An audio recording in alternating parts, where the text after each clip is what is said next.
So, hey, it's the pre-show. How are you? Oh yeah, we're doing fine. Oh, But my camera got knocked down a little bit. There we go. Now we can see the top of my bald head. shit, Woohoo! dude, mine too. Oh my Mm-hmm. god. But so I got, and it's in the car. I had it at the hospital today when I was there, and I was reading it. I read half of it, but I did not know they did a huge, like deluxe edition of the Ultimates, all 13 issues in one Oh, hardback, nice. and I found it used for like $7 or something online.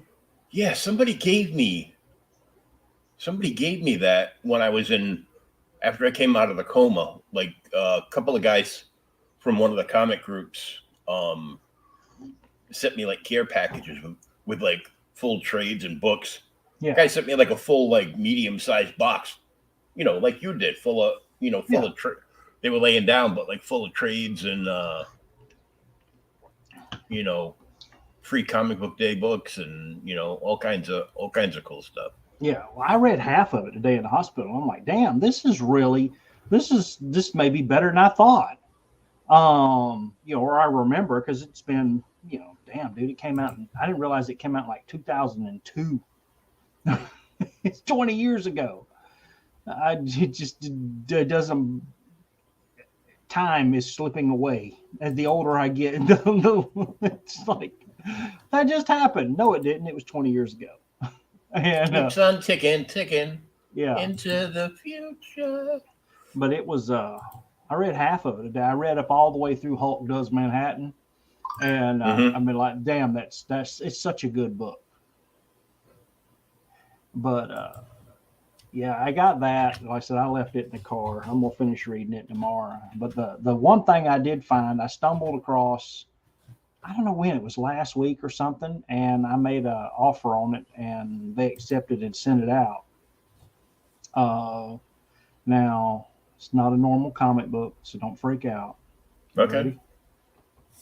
I did not know they did these. I'm gonna freak out. They're Fantagraphics, of course, because I love Oh, Fantagraphics. The Comics Journal Library. By the way, it's wow. motherfucking huge. Okay. Yeah, I can see Uh, these the classic. Frazetta, Schultz. Uh, Hogarth, Vern Hogarth, and Mm-hmm. Russ Heath. Oh man. So the main cover is, of course, Frazetta. Mm-hmm. Russ Manning too. Russ Manning's in here, Oh yeah, nice. right there. The back cover is my man Schultz, and Oh, that's this just a is hot back cover. dude, it's so apparently it is like interviews and like huge discussions about their art and their work, and it is absolutely chock full of massive ass illustrations Oh, nice. by everybody. I mean, look at this is Hogarth. Look at this freaking Tarzan. Look at that tree. Yes, yes. I'm like, the hell with Tar. I mean, Just just drawing the damn tree. I mean, look.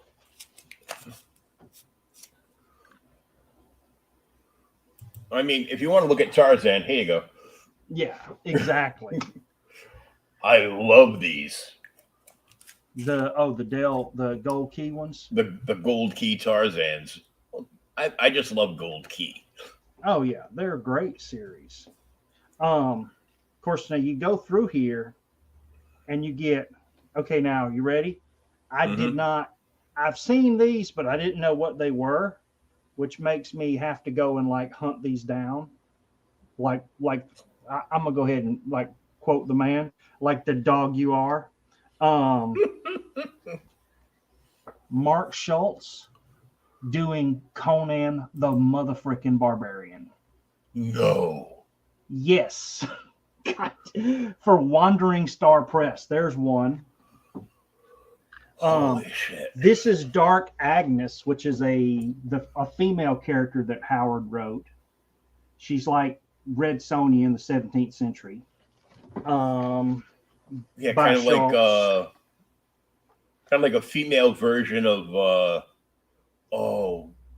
they made a movie. It was like really bad, but it's so bad it's good. And Wolverine plays the guy. Yeah, so there's your Cadillacs and Dinosaurs, and then freaking Look. Conan. Oh man. Yeah, I was like, yeah, Conan of Samaria, Dust Jacket illustration, 2002, inspired by the great American illustrator Frank Shonover's painting of Blackbeard the Pirate. Look at this one. This is his first work for Wandering Star. He said it led to illustrated Conan and other Robert E. Howard material. It's the cover for the book or the story, The Worms of the Earth. If you have never read The Worms of the Earth, when we get off the damn podcast, read it. And then call me and tell me how much, your life has been enhanced by reading it. Hey, man. Hey, Alan, how are you? But see, it doesn't, like, even as awesome as all of this is, then you get to the back of it, because you know how these books are. They like save the stuff, the juicy for the last bits for the back. Yeah. Oh yeah. And then you get, I love the damn thing here. It says, you ready? So Buck Rogers. Oh. And then Frank Frazetta, and the title is Separating the Men from the Boys. Yeah, that's something we need to do, this year. Oh my God. Look. A pencil drawing. Motherfucking pencil drawing is better than most people's paintings. God. Werewolf. Killing people. God. Yeah.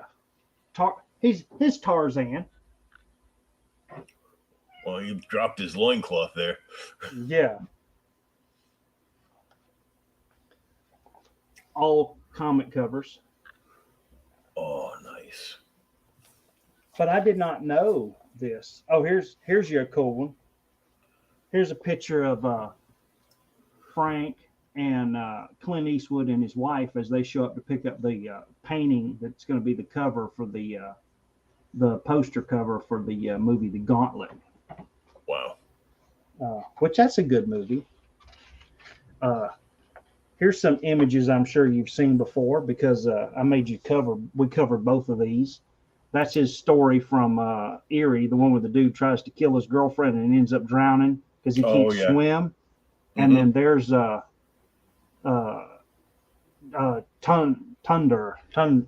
what's his name? Thunder.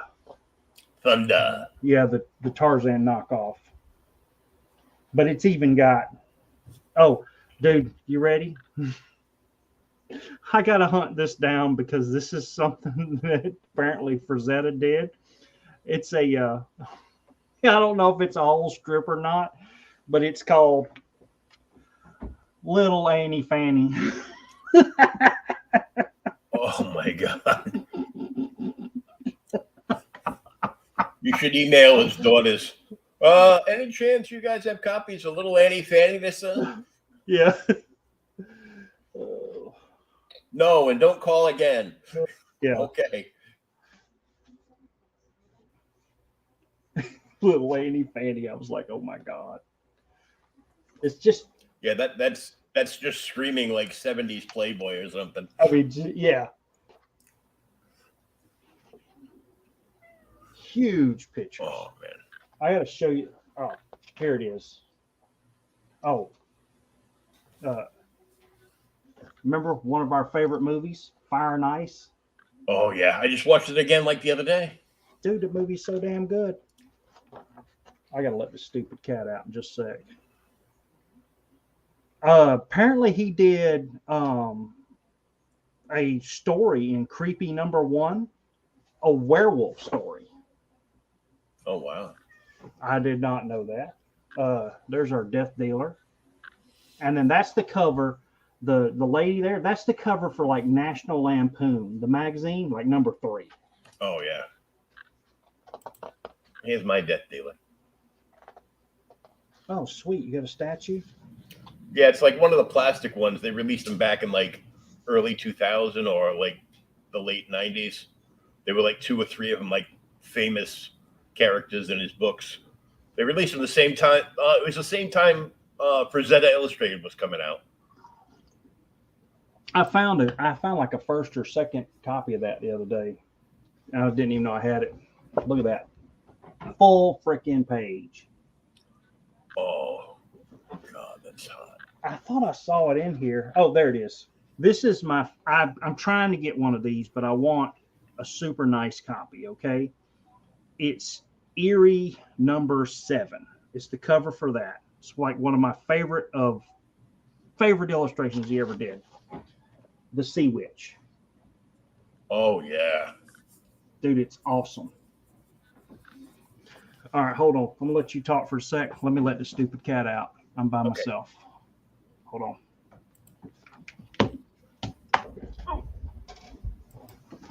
Oh, thanks, Alan. Yeah, it's kind of like a PVC statue. It's got like lots of texture and everything to it. They did a great job on them. I had 3 different ones, and I sold 2 of them back to the shop because I wasn't working and I needed to buy some more comics. Yeah, if I didn't let him out, he'd like keep meowing. Yeah, keep meowing. And he's named after Goose off of Captain Marvel. But so here's a hot topic as the entertainment industry eliminates another female redhead. Who? The Turtles books have eliminated April O'Neil and replaced her. Oh, I saw that. Yeah. She's like, well, April's always been a POC. Person of color. Yeah. And I'm like, no, that's not true. Because both Laird and Eastman said, no, she's white. She's always been white. Yeah. I saw that. I was just like. And not Michael Jackson white. She was actually, created that way. Yeah, I mean, she's always been, and now they've changed her. It's They've got something against gingers. Hollywood does it. Hollywood does it in every single case. Comic books are doing it. I'm like, screw you guys, I'm going home. Yeah, I don't sound terrible. I've seen pictures of you with, back when you had hair and you were a ginger. Yeah, I'm talking about women. Yeah. Not me. Just because I'm now fat and have boobs. Damn it. Doesn't mean a brother hits on me. But, damn it. Slip that one under. Oh, God. But no, I did not know they did those. You know what's bad is they've been publishing the Comics Journal Library, which is an offshoot of the Comics Journal, published by Fantagraphics. They've been doing these library books since the late 90s. They're only up to like number 8 or 9. 7 and 8, I think I saw were the EC artist. There's a whole issue dedicated to Robert Crumb. Yeah, so I'm like, these are I need to pick them up if I can. I've got the Comics Journal issue that came out with this huge Frank Miller interview. Oh, there's a Frank Miller one too. Yeah. Yeah, just before The Dark Knight Returns hit stands. Damn. Yeah, it's got all this Dark Knight art in it. The cover is the Dark Knight, and there's like one or two other like huge names like in the back of that book too, and I'm like, you know, Well, I'm in such awe of that issue that I still haven't read it. apparently the Now it's in one of issue my millions of boxes. apparently the issue you need though is the Comics Journal. I think it's number 84 or 85 because it popped up on an eBay search. I'm like, usually when something like pops up like that, then it's a hot book for a reason. Mm-hmm. And I don't know how much it publishes in it, but apparently it is the first Teenage Mutant Ninja Turtles Oh yeah. because it's. I mean, It predates the first the issue actual of this book. dance. Yeah. Yeah. The thing that's funny is like the issue right before it's like $10. The issue after it's $15, and that issue's like 300. Yeah, I'm like, I could tell you because I was looking it up earlier when I was looking for them. Comics Journal, I think it was 84.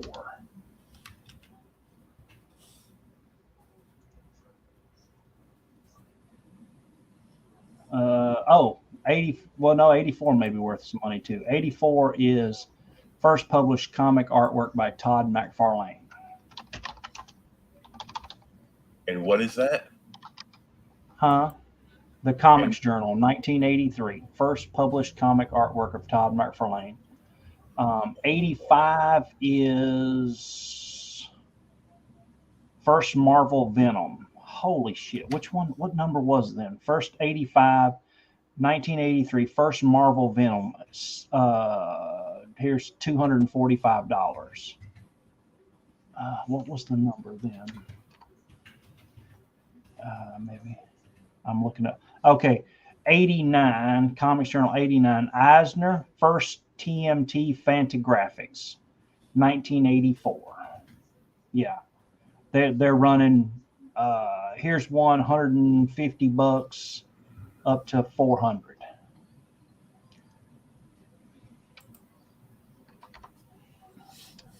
Oh shit, what's 117? Comics Journal 117. Yeah, this is the one I want. Comics Journal 117 from 1987. Dave Stevens Rocketeer cover. Hey, Edwin. How are you, brother? Good to see you. But yeah, this is it's definitely I was kind of shocked. I mean, I've read the Comics Journal before, but not I didn't realize they were like key issues that had crazy stuff in it, let alone the library stuff. Which is I think is pretty cool. There's Kirby has a whole issue dedicated to him. So definitely worth, checking out some more of them.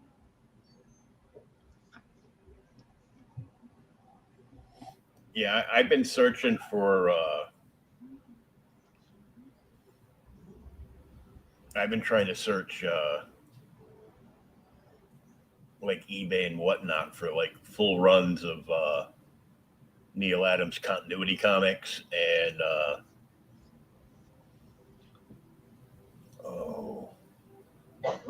the old editor in chief of Marvel there, Jim. Jim Shooter, the Jim Valiant Shooter stuff. No, not the Valiant stuff. He had his own company out, his own publishing house that was doing like all his stuff. At the same time, Neil Adams was doing continuity.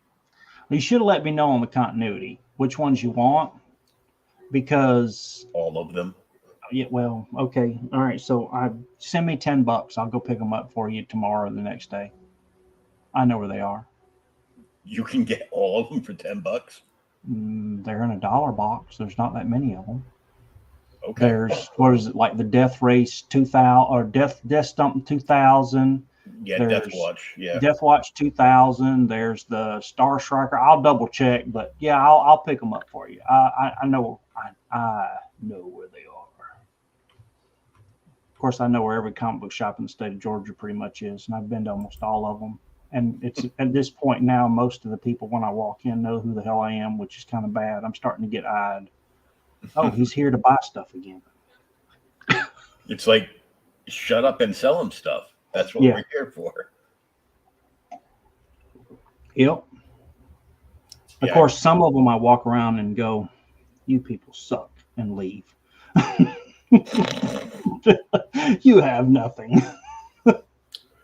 Oh, great. It's that salty old bastard again. Yep. This salty old bastard. It's that guy Will from the... Oh, no, that's the other guy. Whoa, really? Well, he was supposed to be the nice one. What the? Yep. But, cool.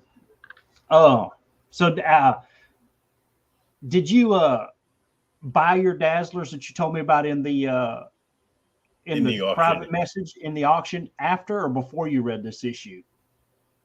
The ones you were going to send to me. I bought them before, I think. The ones I was going to send to you. Yeah, the ones you were going to send to me. Well, I'll tell you what. I gotta pay for them.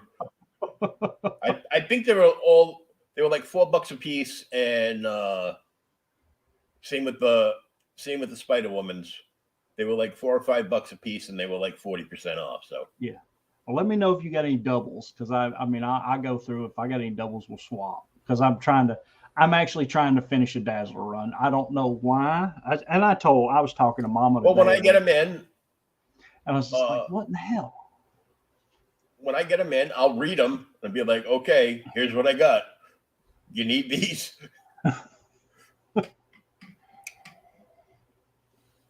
Like, but yeah, Spider-Woman is really good. The first Jessica Drew, even the first Captain, or not Captain, but Miss Marvel stuff is good. There's some crazy issues in there. I mean, and the fact that John Buscema draws almost all of them makes it amazing. I remember I bought Miss Marvel number 9 for like cheap, like $5, because it's a key, but it's a wicked low key because Chris Claremont's not writing the X-Men anymore, obviously, since now they're just going to dinner parties at the Hellfire Club instead. We're gonna dress up and go out. Dude, that's not a story. I'm sorry. I don't care. And what the hell was I saying? Something about the Miss Marvel number 9. Oh, yeah. It's the first appearance of Deathbird.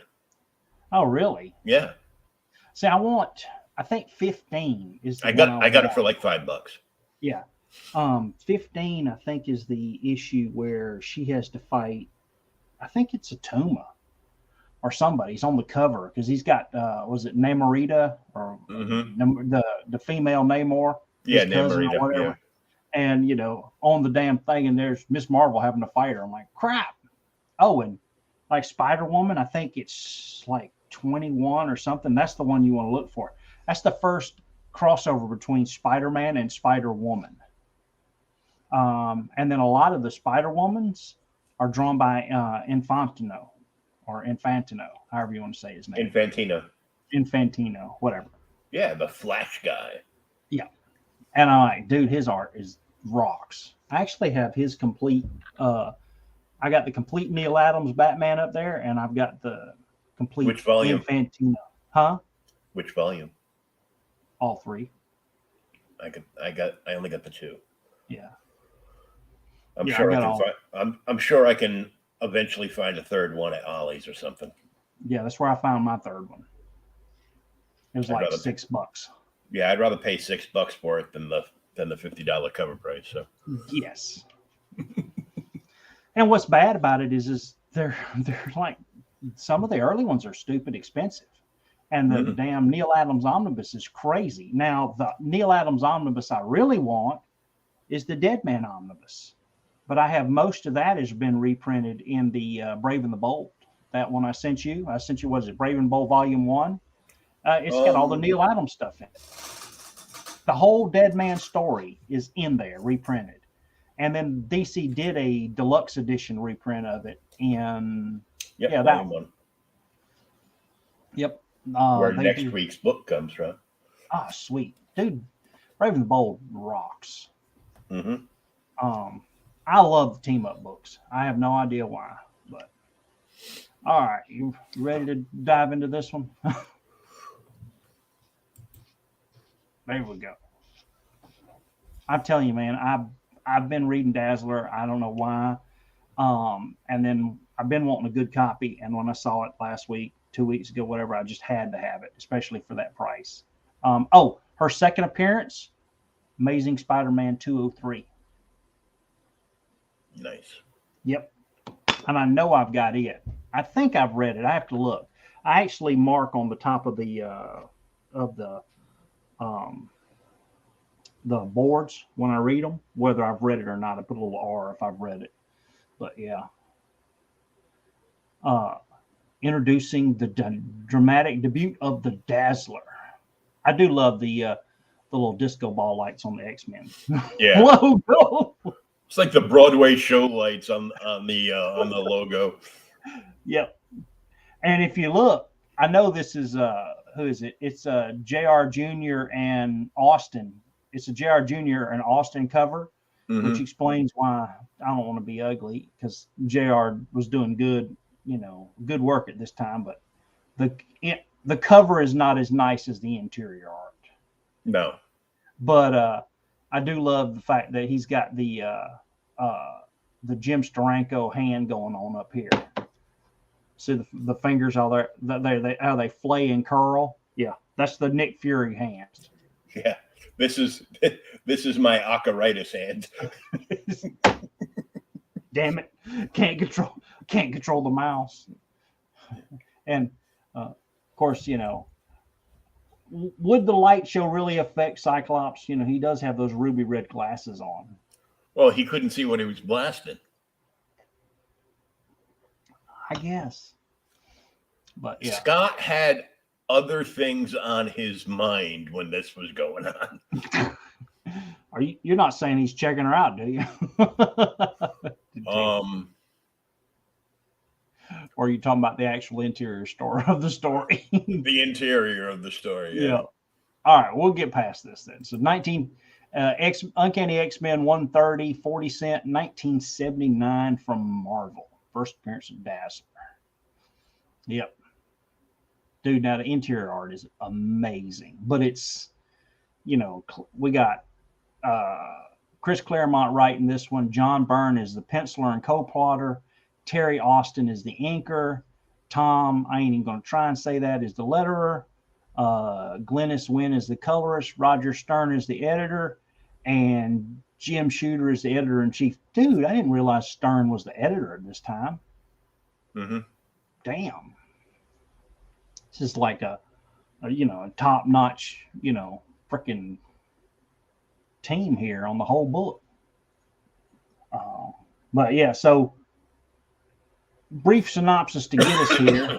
For those who don't know, Professor X has recently come back to the X-Men, and they've used Cerebro to locate two powerful mutants, and they've split up into teams. And Nightcrawler, Jean Grey, and Scott have headed to like the freaking slums of Manhattan to try and find one of them that's here. And they take the limo. Don't you love the Rolls-Royce? Yeah, the Rolls-Royce. Yeah. Do you love the customized license plate there? Chaz X1. Oh, God. What? Did you not notice it? Yeah. I saw it. It just wasn't making sense until now. I'm like, I look to see. I go, what's it say? X-Men. I'm like, oh yeah. Okay. Yeah, Charles Xavier 1. Mm-hmm. Like, really? So they took Chuck's Rolls-Royce. Yep. This damn thing cannot be cheap to go and hunt the mutant down, and they take it to the worst part of town. It's hardly the sort of neighborhood where you'd expect to see a Rolls-Royce at midnight, even one owned by the Uncanny X-Men. Yep. I mean, it's such a badass place. Even when Scott says we're here, Gene's like, "Are you sure? Maybe we can get back in the car and go hunt for the mutant somewhere else." And another big thing is, like, you can go to the next page. Is they're being spied upon by the Hellfire Club, Yes. and they know everything. They know like everything they can do. So they get suited up to get ready to take them out as soon as Shaw gives them the go ahead. But Curtis stopped using his image enhancer. Yes. He wants to be his genuine self. Yeah, and I'm not So gonna. What does he say? He says, "I'm not gonna cover myself up and hide for anyone, even the X-Men." yeah, so he won't wear it. I'm like, give it to me. Yeah, he could be anybody, Yeah. but he's just gonna be. I don't want to say his ugly old self, but he's gonna be Nightcrawler. Mm-hmm. But what's funny is so they're being spied upon by the Hellfire Club. We'll kind of skip ahead for those who here just kind of drop the hint. Later on, we see it. The Hellfire Club actually have a damn Renovan parked across the street because they're looking for another mutant as well. They know that well, they don't know who it is, but they know there's another mutant here as well, and they're looking for the X-Men. So they this is where our Scott tells everybody what's going on. Hey, Cerebro sent they sent the one team. They sent Storm, Cyclops. Is Storm, Cyclops, and not Cyclops, Storm, Colossus, and Wolverine and Professor X all went to Chicago, which is so dangerous that even the damn X-Men get captured. Mm-hmm. They've gone to Chicago to find the other mutant that's super powerful, and it happens to be Kitty Pryde. And like I said, they've teamed up. This group is going after Dazzler. But yeah, here's the I love this where they tell Scott, who apparently since Professor X has been back and Scott's now no longer completely in charge of the team, Professor X has been telling him, "Hey, dude, everything you do is wrong." And he's like, "I'm trying to do my best." And he splits the team up and tells Nightcrawler, "Hey, stay out of here and just keep an eye on the Rolls Royce while we go in." And they go in and kind of go through this really beat up ass damn horrible place.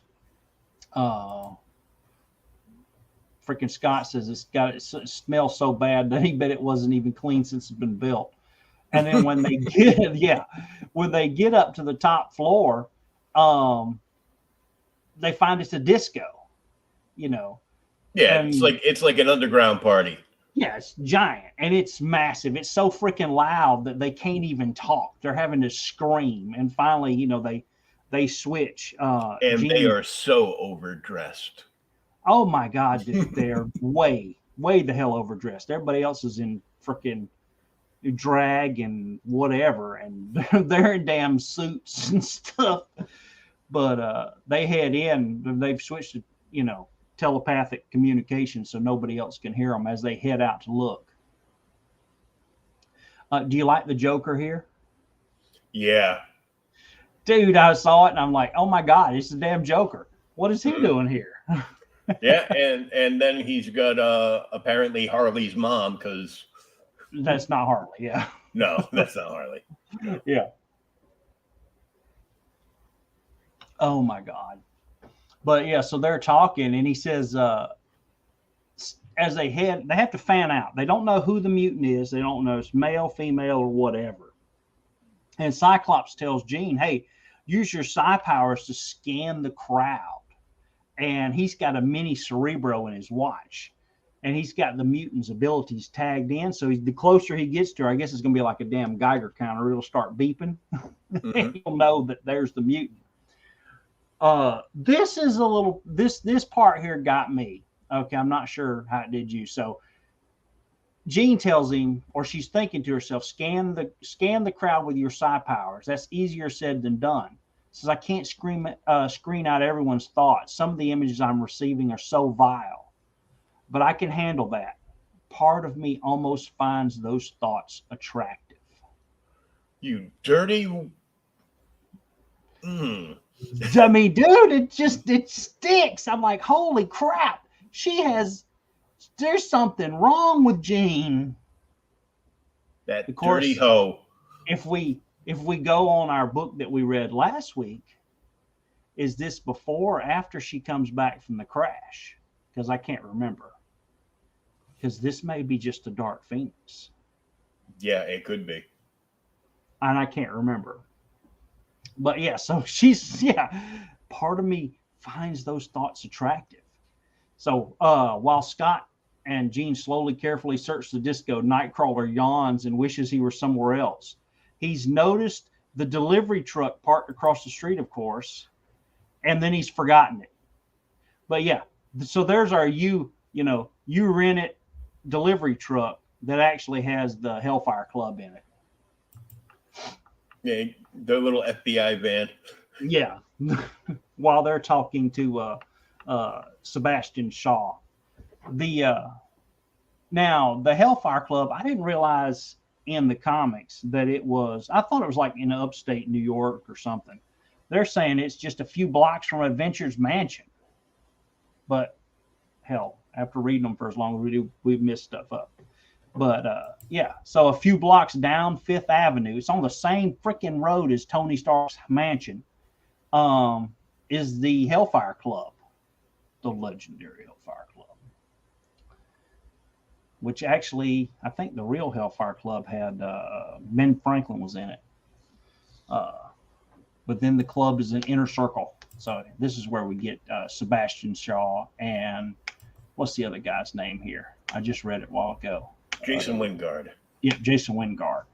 They're talking about getting, capturing the X-Men and, turning them to their side. When they get a call from the White Queen. And, how fair does it go in Chicago? Oh, it's good. I captured everybody.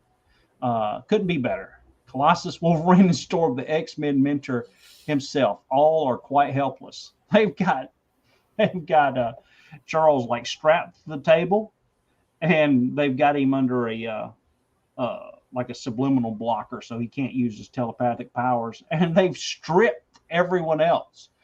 Oreo even says they took her lock picks and everything. They just threw her ass in there in underwear. That's crazy. Yeah, this is like, early Kitty Pryde stuff too. Well, it's got to be her second appearance because she's.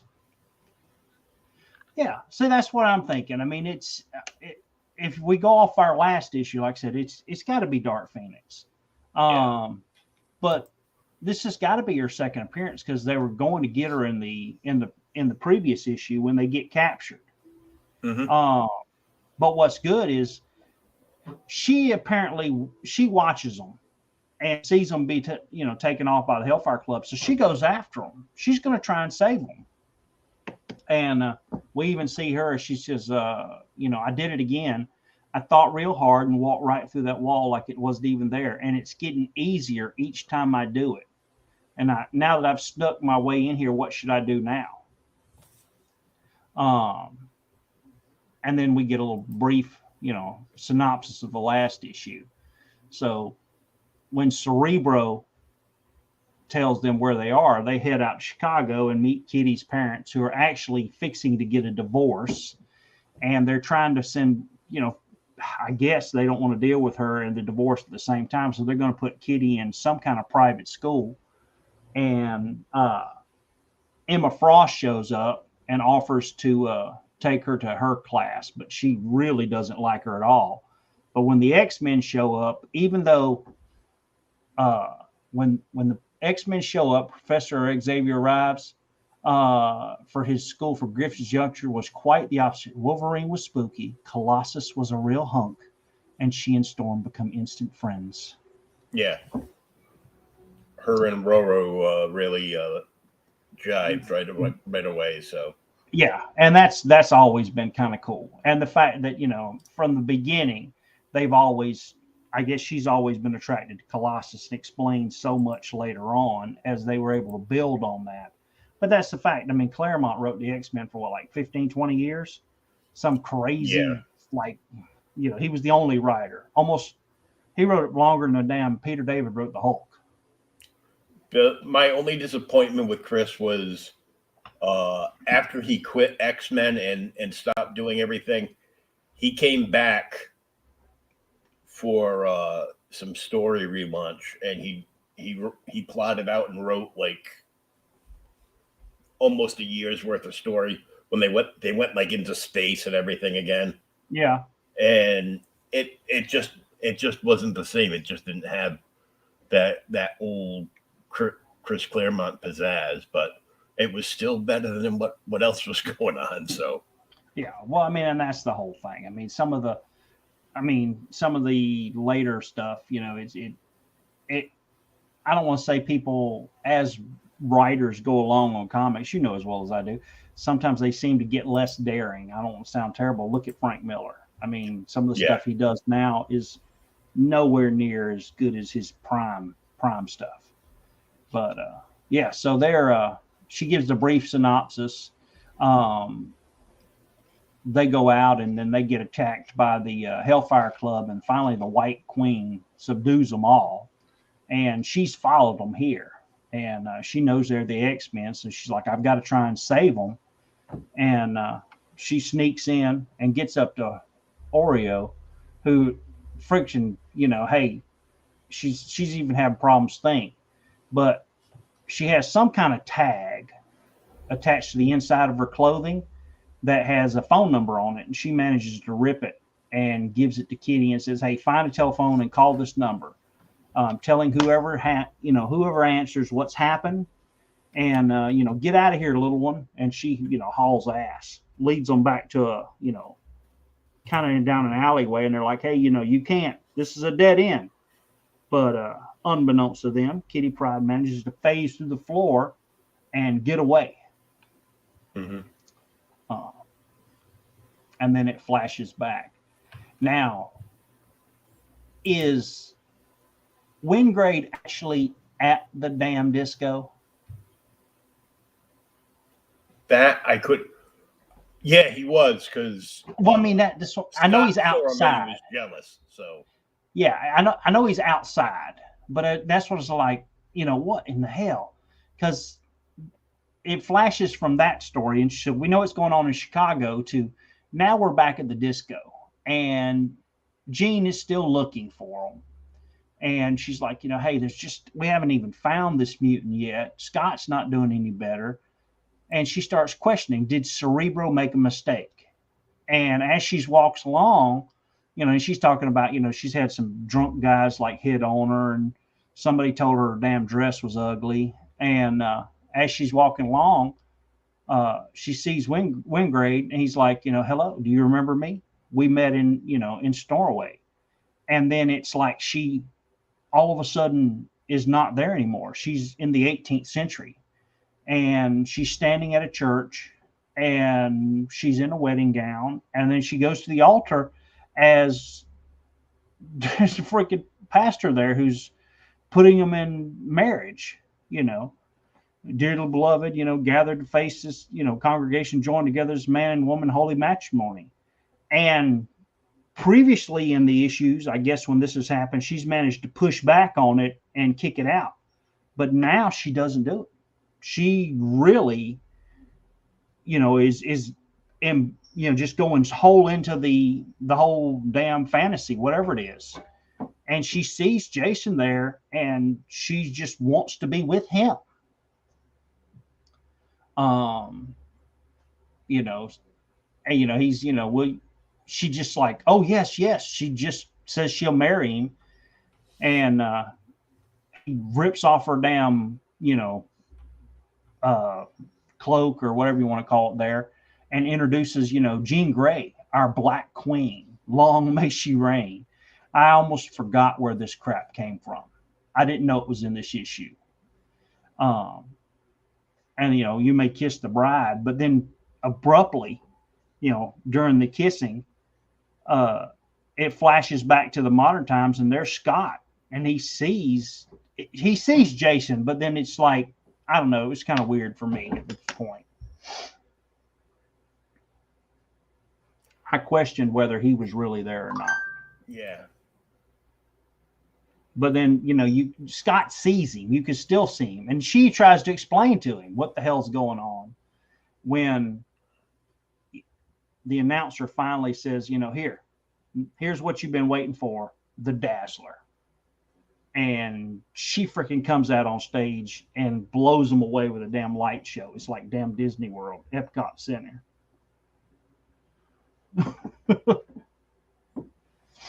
Ta-da! Yeah. Let me tell somebody something right quick while we're doing that. I'll let you talk for just a sec. Yeah, it's just all right.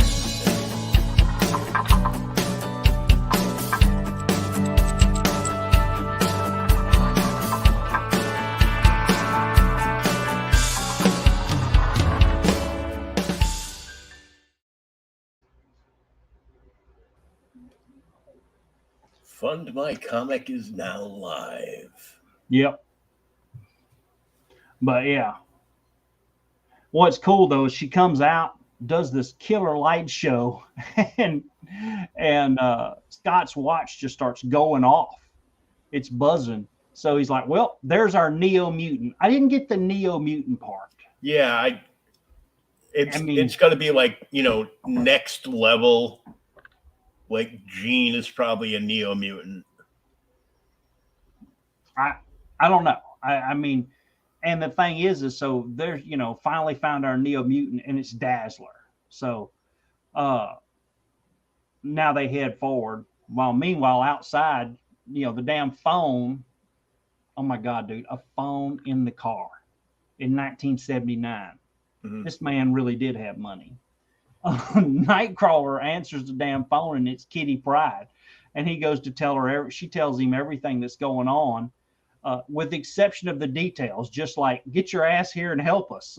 The X-Men are being captured, but he ends up getting attacked as well because the Hellfire Club's outside. They're trying to get them. Mm-hmm. And the old dude rips the damn door of the Rolls Royce off. Kurt's like, it's not even our car. Yeah, you just ruined. Do you know how much a damn door for a Rolls Royce probably cost? Them things are handmade. Oh, it's crazy.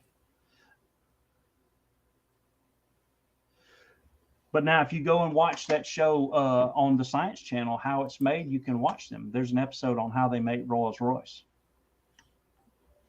But that's like watching the lifestyles of the rich with Robin Leach. Yeah. Be like, yeah, just what I want to see. All kinds of beautiful, expensive shit that I'll never be able to afford. Damn it. Why don't you own a house? Because I'm a comic book collector. Damn it.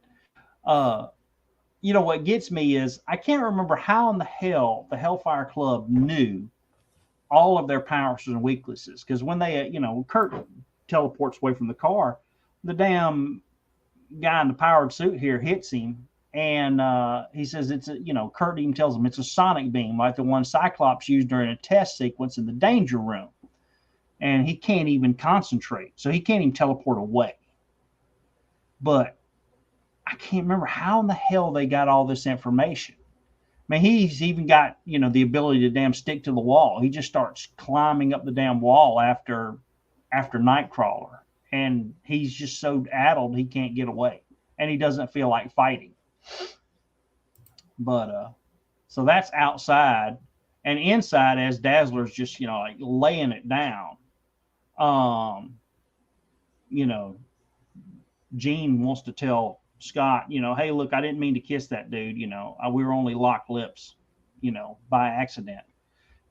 He said, we'll talk about it later. When the damn Hellfire Club breaks in. Now, I know the Phoenix has a lot of powers, but dude, she just transmutes their clothing into their damn costumes. Straight up turns it into costumes. And this is where Scott begins to wonder if there's any limit to her power.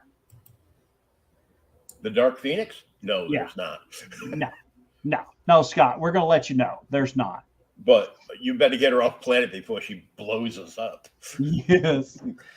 So if there isn't, how much longer can Jean keep it under control? So see, he's even questioning the whole damn thing as, they attack the damn Hellfire Club, who, again, know exactly what to use.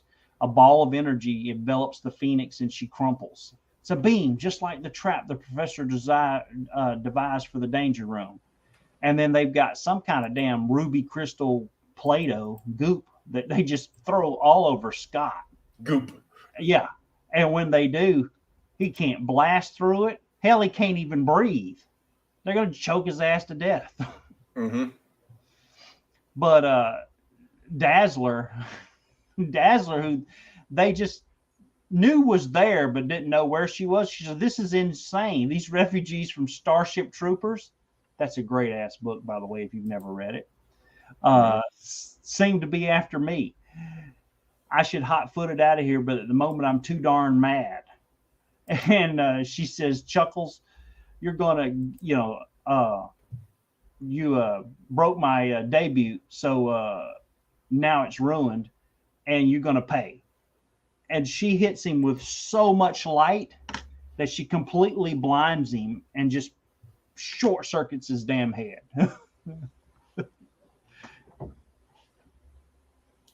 Yeah, that was just cool. Crazy. Do what? That's just crazy. The amount of power.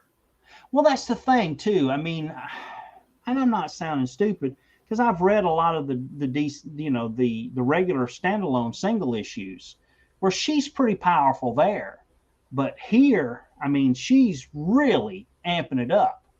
And if you read the single issues, okay, I can't remember which one it is. It's like 4 or 5, something like that. Because she's got the powers, but if there's not enough noise going around, then she can't actually convert and make that noise into light. Okay, so Reed Richards, she goes to Reed in one of the issues and to try and help her because he's like, hey, you're a superhero. You're going to need some help or whatever. He actually gives her for all intents and purposes, it's a special Walkman that's designed to like make really high pitched sounds and noises so that if she does get attacked and it's in a really quiet area, she can cut the damn Walkman on and it will make enough sound for her to get enough power to do whatever she needs to do to get the hell out of there. And Franklin gave it to, or not Franklin, but Reed Richards gave it to her and said, hey, when you decide to become a superhero, let us know. But because she's hearing the damn disco and they're jamming away, there's plenty of noise. So maybe the more noise she has, the stronger she is. I'm not sure. But so she says he's canatotic. I didn't mean to dazzle him so hard. I've never intentionally used my powers to hurt anyone before. I didn't know. And as he does it, the other guy from the Hellfire Club turns on her. But what's cool is the guy that she managed to knock out is the one that actually was, had the field around Jean Grey. So now she's free. And in turn, she manages to save Cyclops. And that's where he says, thanks. I was getting a little hard to breathe in there. And then he quickly takes out the other two. As damn Nightcrawler and the third guy come plummeting through the damn club. And Jean just zaps his ass. And, now that they've dealt with them, Cyclops trying to let Dazzler in on what's going on. Looks like it's open season on mutants again. Um, how do we know this is? Then Nightcrawler lets him know what's going on from Kitty Pryde, and hey, it's an ambush. Maybe this kid's trying to lure us. And Dazzler says, hey, hunk, you Avengers or something? You mind cluing me in on what's going on? And he says, Miss, she lets him know, Dazzler, ever wonder where your powers come from? Nope. Well, you're a mutant. You have powers and abilities apart you from everybody else. And these people are here to capture you or kill you.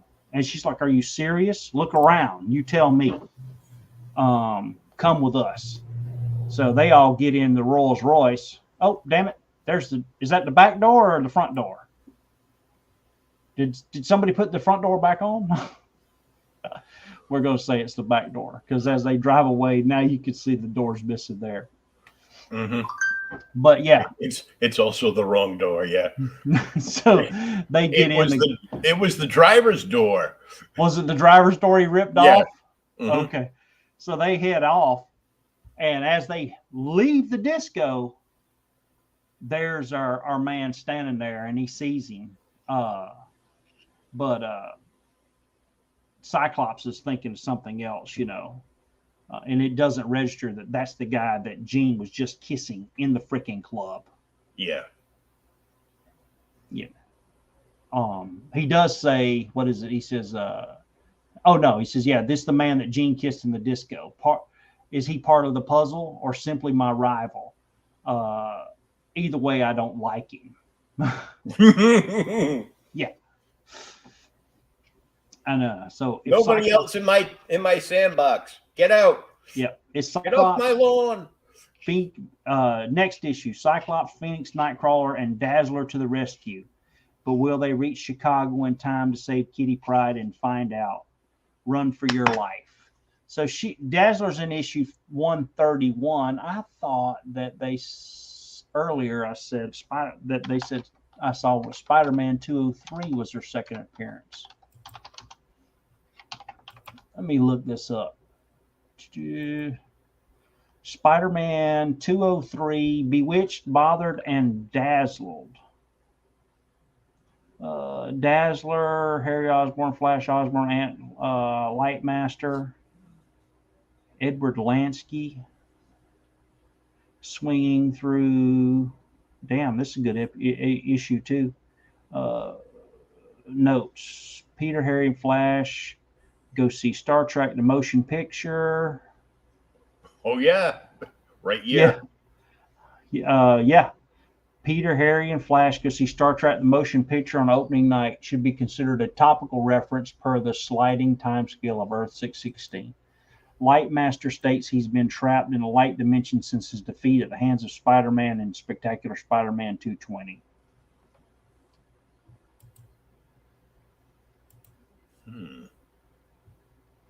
Very interesting. It doesn't say second appearance. Look up X-Men 130. 1.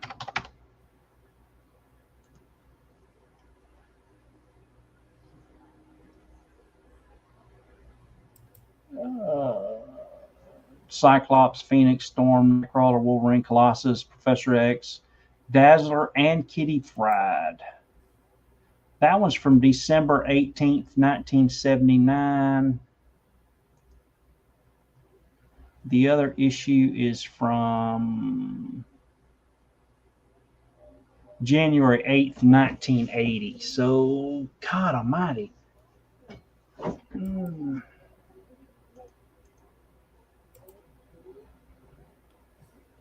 So it has to be, yeah. So Uncanny X-Men 131 has to be her second appearance. So then Spider-Man 203 has got to be her third appearance. Yeah. And then in 80 later that year is when she has her first, I guess that's when the regular Dazzler series starts, which is the first main book to start the direct market trend. because Marvel had agreed that they'd sell the book and take back any unsold copies. That's why they had a print run of like 500,000 or some crap like that. It's crazy. Yeah. That's why you can still buy a Dazzler #1 today for $15 because they printed so many of them and they were all direct market.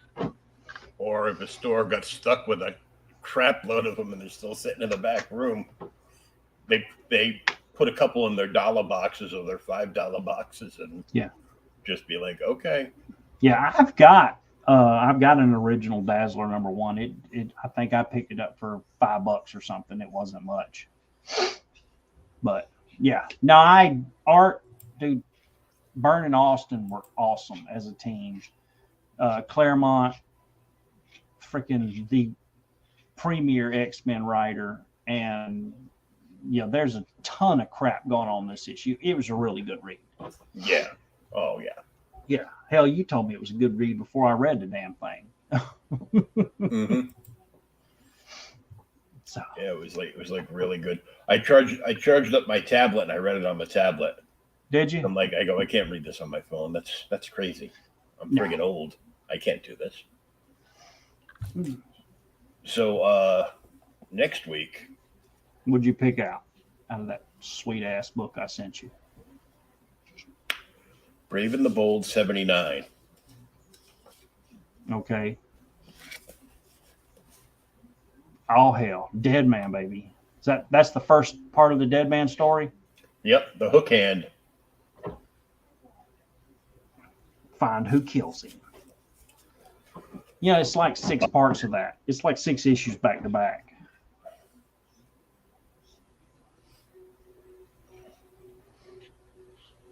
Yeah, it's in there. It's the in track of the hook. Yeah, it's reprinted in the Neil Adams Dead Man Omnibus, and the first time I read it was, and it's been years since I read it. You remember when DC was doing the deluxe reprints in the 80s? Mm-hmm. They did a Dead Man deluxe reprint with all of that in it. Nice. Yep. But dude, that book, to me, when I saw it, I'm like, holy crap, there is a lot of good stuff in here, because about half of that book is drawn by Adams. Mm-hmm. It's so good. Yeah.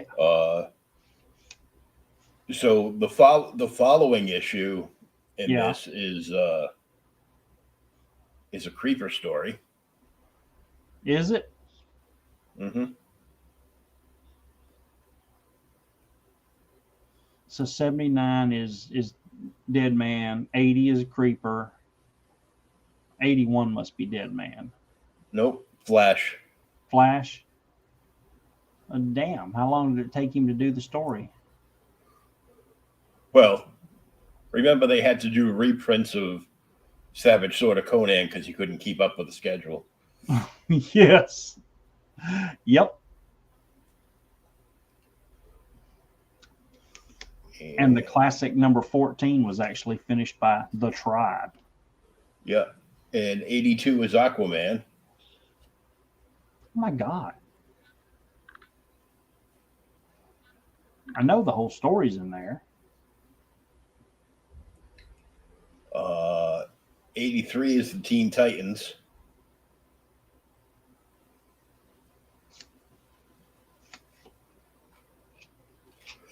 And that one's funny because he's got Dick Grayson Robin up by the collar of his costume in his cape, and there's like a little blonde-haired boy, and it says the title is "Punish Not My Evil Son," and Batman's screaming at Dick saying, "No one lays a hand on my son while I live." Wait, what? Yeah. I think it's in a couple issues earlier. You smacked the hell out of him. Yeah. Yeah, that's like World's Finest 77 or something. 84 is Sergeant Rock. This is getting crazy now. All right, you can make me look it up. Then there's the Green Arrow issue that we did. Yeah, that was a damn good issue where he redid the Green Arrow. Mm-hmm.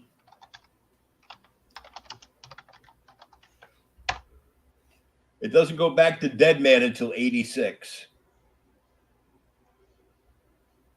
Really? Yeah, with the cover of Dead Man throwing Batman off the trapeze wire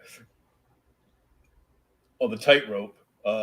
We were friends, Batman, but you must die so I can live. Crazy. Attack of the 50-year comics. Batman, Brave and the Bold, number 79. And then there's a Wonder Woman, but it's Diana in her like white mod squad costume there. Oh my god, dude! When she didn't have any powers, that sucked.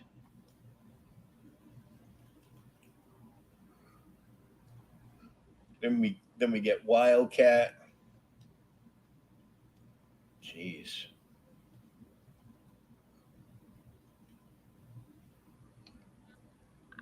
Oh, Arise Ye Ghosts of Gotham, number 89, Phantom Stranger.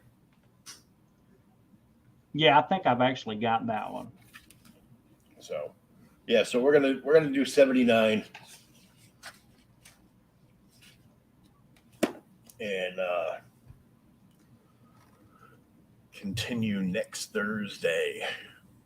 Yeah, did you get to 86? It says 86 is that's the one where Batman's being Dead Man's throwing him off the trapeze act. Mm-hmm. Cool. Yeah, I'll get it. Well, I ain't got to send it over to you. You got it. You read that.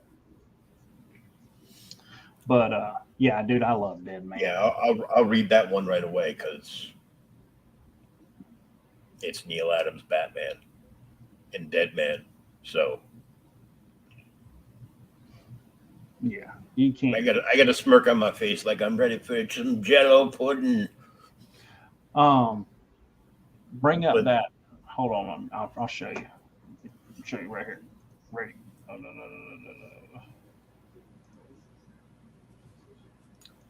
There you go. See? Comics Journal. It's 8 and 10 EC Artist part 1 and 2. Nice. Oops, I just saw a boob window. Oh, dude, these are new. I'm thinking about buying this Power Girl Special #1 by Art Germ, just because. I mean, damn, dude. And it's a Power Girl Special, so it's only one issue. There's some more like scantily clad people. Alan says he got to send you all some Eagle Moss, so you'll have more show and tell. Sins of Sinister #1 Art Germ variant, 120. That's a pretty damn good Art Germ variant there too. Mm. Holy Jesus, dude! Really? What in the world? I know it's a 9.8, like Virgin variant, 1 in 100, $540. Really? 4 people watched in the last 24 hours.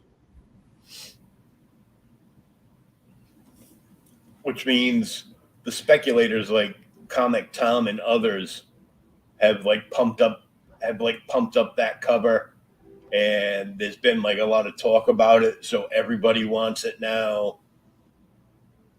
I did. All those are like quick turnarounds. I think I ordered this one because the Scarlet Witch is awesome. So I remember that really hot Scarlet Witch covered by Adi Gradov.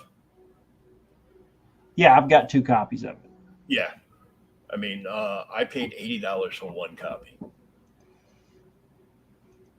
because at the week that I bought it off somebody, it was selling for like $120 on eBay. Yeah, and by the time I got it, it was down to like $35-$40.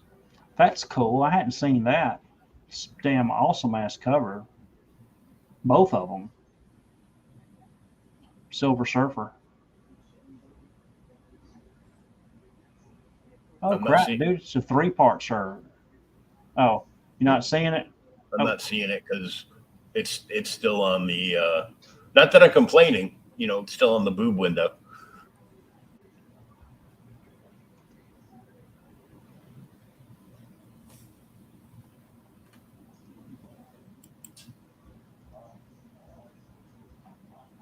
Let me see.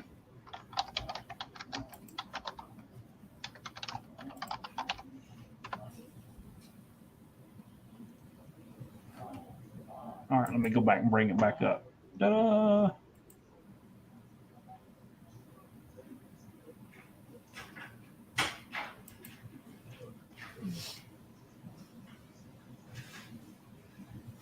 Oh, the wife just got home. Uh-oh. She was at Walmart. There you go. Now you can bring it back up.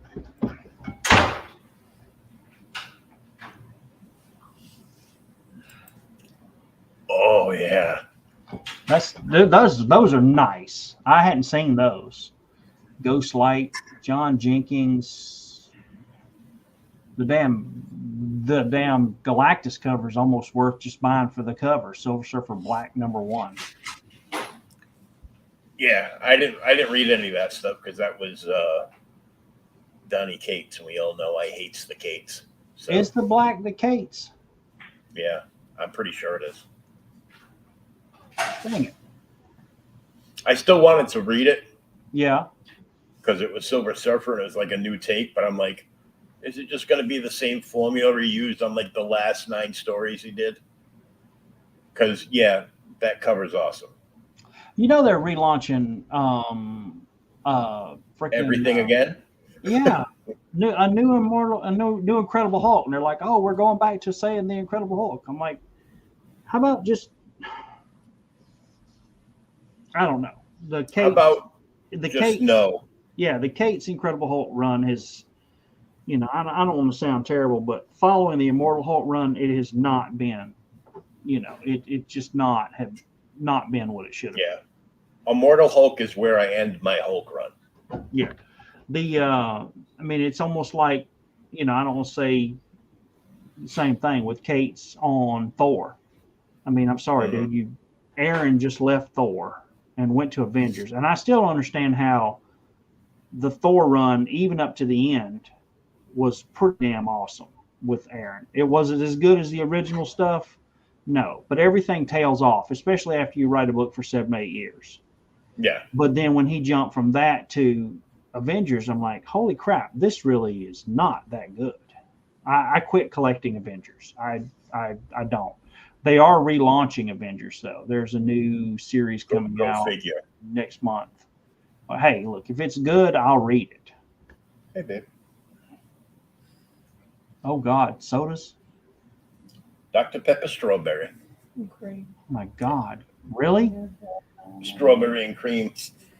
Doesn't Dr. Pepper have enough damn flavors in it without them adding strawberries to it? Well, I'm thirsty because I'm out of coffee, so I quit drinking coffee. yeah, you just drink tea though. Yeah, tea doesn't have nearly as much caffeine in it as freaking coffee.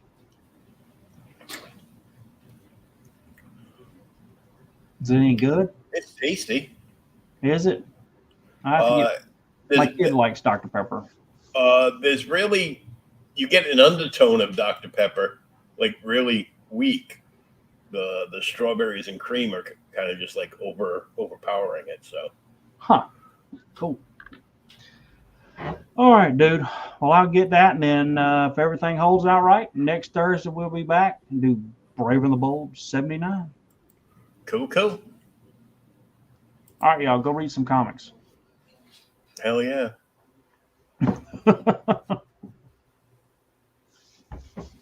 SDFU and read some comics.